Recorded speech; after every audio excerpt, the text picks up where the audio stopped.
Hello friends, I am Dr. Shashank Parudekar and today we are going to see how to manage stress.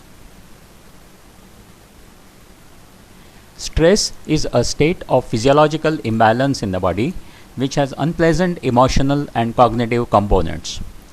It is the adverse reaction people have to excessive pressure or other types of demand placed on them.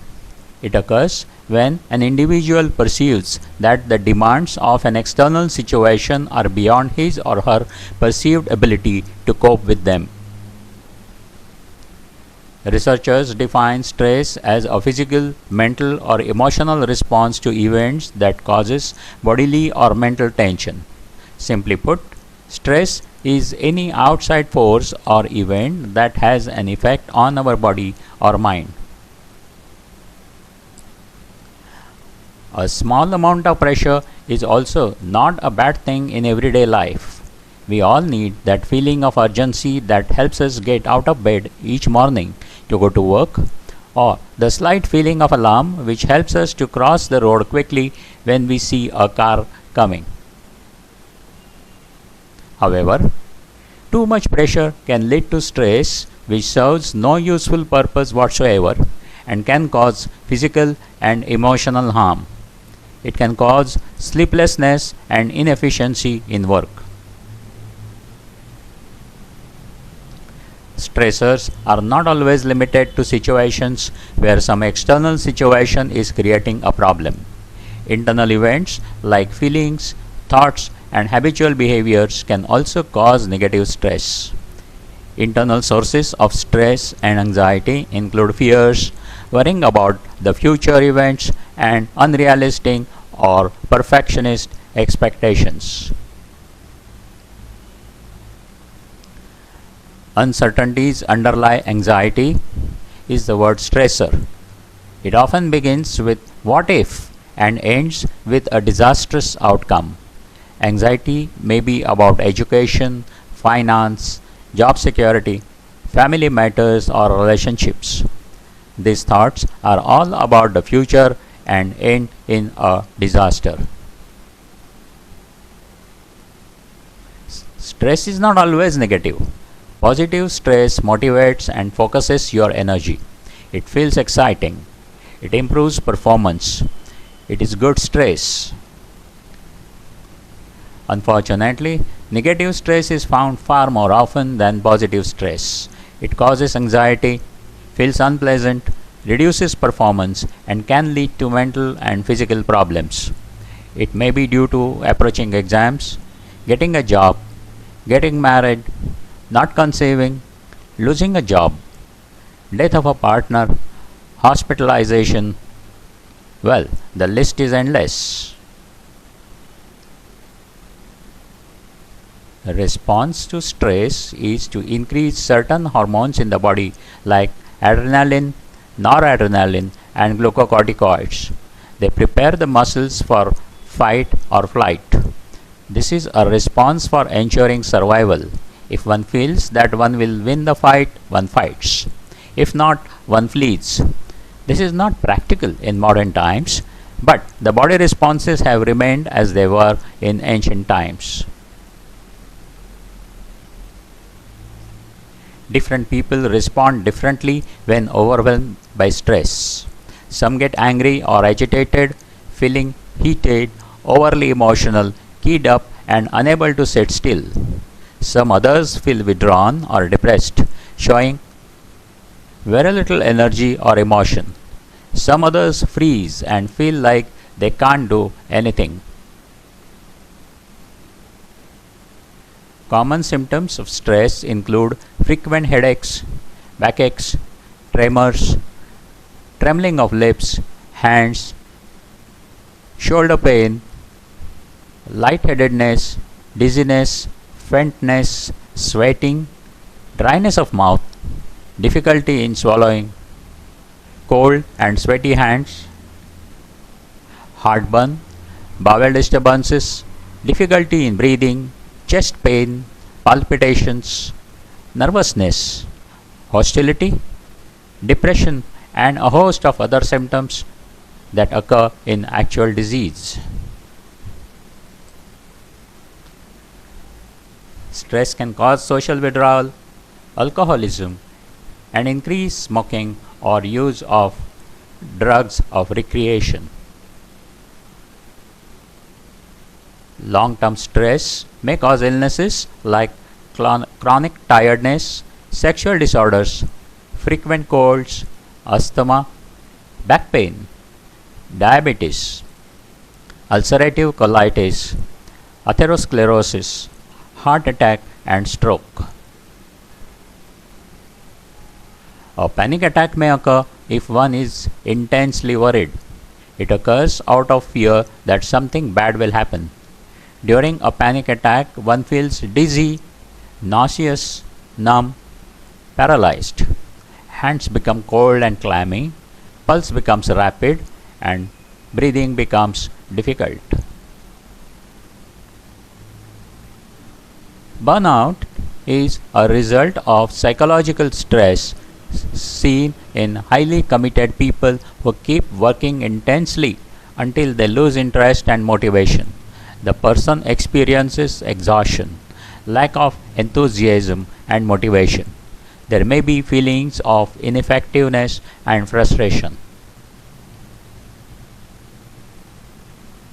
There may be major depression, bipolar disorder, schizophrenia, or even suicidal tendency.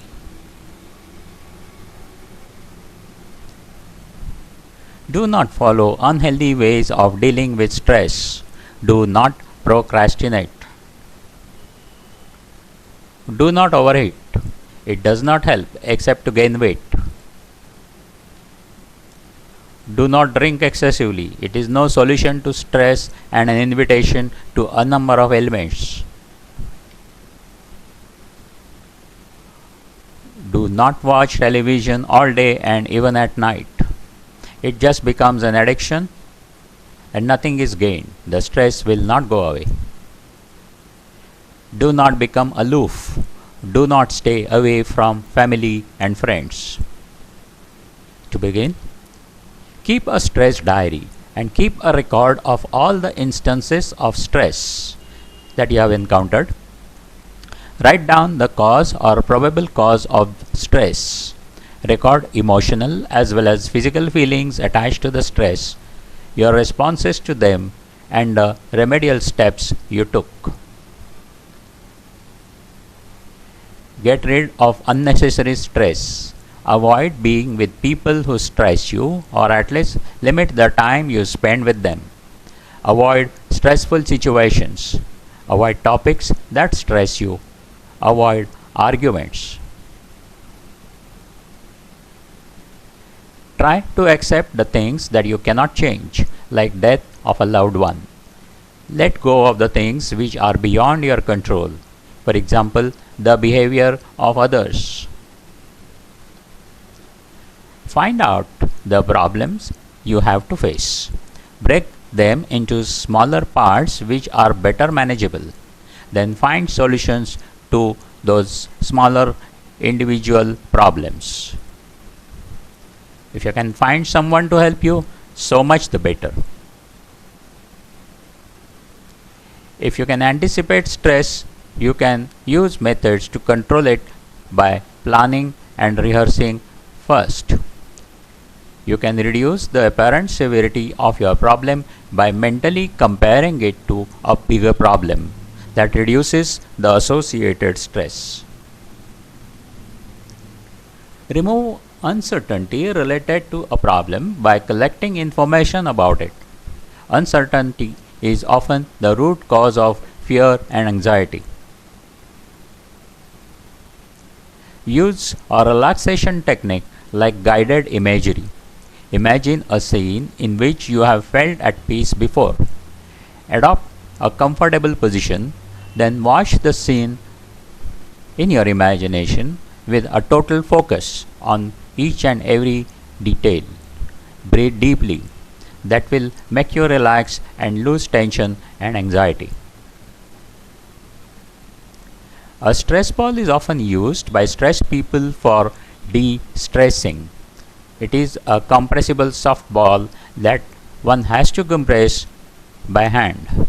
When the brain focuses on the sensory input from the hand, the processing power of the brain is pulled away from the stressful thoughts. It is a temporary measure but quite effective and inexpensive too. Using adaptive behavior is useful to control stress. It involves prioritizing workload and carrying it out, recognizing its limitations, and getting support from seniors and colleagues and friends. It overcomes maladaptive behavior like denying that the problems exist, avoiding discussing them, biting more than one can chew, and working long hours. Negative thoughts can be harmful. They lead to stress. One negative thought leads to another, which in turn leads to still another, and so on. It's a cascade. Watch yourself. Check your thoughts and identify negative ones. Think about them rationally, not emotionally. Then use thought stopping technique. Whenever such a thought comes to mind, just say stop loudly to stop them. After it works consistently, change the loud stop to a whisper stop and finally say it in your mind only. It works. Use affirmations like I can do this, I am good at this, and I am a person who is valuable to my institute. Any other which you need. It programs the brain to believe it, and then the stress goes away so that you can achieve what you have affirmed. Meditation helps you focus your thoughts on one relaxing thing for a sustained period of time that diverts your mind from stressful thoughts and rests your mind. It allows the body to relax and clear away toxins generated by stress. Mindfulness is a very effective method of meditation that reduces stress. It is about being fully engaged in the present moment without thinking or analyzing the experience. It switches off the thoughts of the past and future. You have to sit in a comfortable place with a straight but relaxed posture. Focus on your breathing. If a thought enters your head, examine it impersonally, acknowledge its presence, and then let it go. Go back to your breathing. Do this for 5 minutes to start with, and then extend the period gradually to half an hour. Spirituality works for those who are spiritual. If you are not, do not try to change. There are other methods to manage stress. For those who are spiritual, spend some quiet time every day in a temple or a church or any place of worship. Be thankful to God for whatever you have. Think positively. Affirm that you are at peace and nothing can upset you. Progressive muscular relaxation is another effective meditation technique. Lie down perfectly comfortable in a supine position with the hands by the side of your body, the Shavasana position of yoga. I do not recommend doing it in the middle of the road, as shown here. Tense up all muscles in the body, then voluntarily relax them all one by one until the whole body is relaxed. Continue easy breathing. Deep breathing is an easy and effective relaxation technique. It releases tension from the body and clears the mind of all thought. Breathe deeply from the abdomen. It gets much more oxygen into the lungs than thoracic breathing does.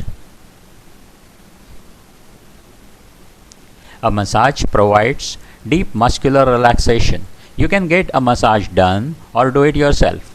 There are many simple self-massage techniques you can use to relax and release stress.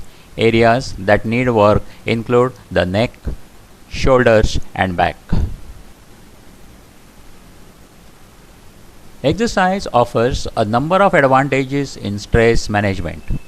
It improves blood flow to your brain, bringing it more of oxygen and glucose. It washes away brain metabolites better. It causes release of endorphins into the bloodstream, which give a feeling of well-being and happiness. Eating constitutes an important aspect of stress management. One has to reduce intake of sugar, processed foods, and caffeine. Fresh fruit, milk, and veggies should be included in large quantities. Vitamin E and antioxidants are important too. Supplement your diet with these. A lot more can be done for stress management. It may work or may not work, but it will be fun. Smile frequently. Laugh often. Get enough sleep. Cry sometimes when you cannot help it, when you are overwhelmed. Try something new now and then. Form a special social group of friends and relatives. Be flexible. Do not argue. If someone insists on arguing, walk away. Spread your happiness and joy to others. It helps them as well as you. Remember, never stress till the life's journey ends.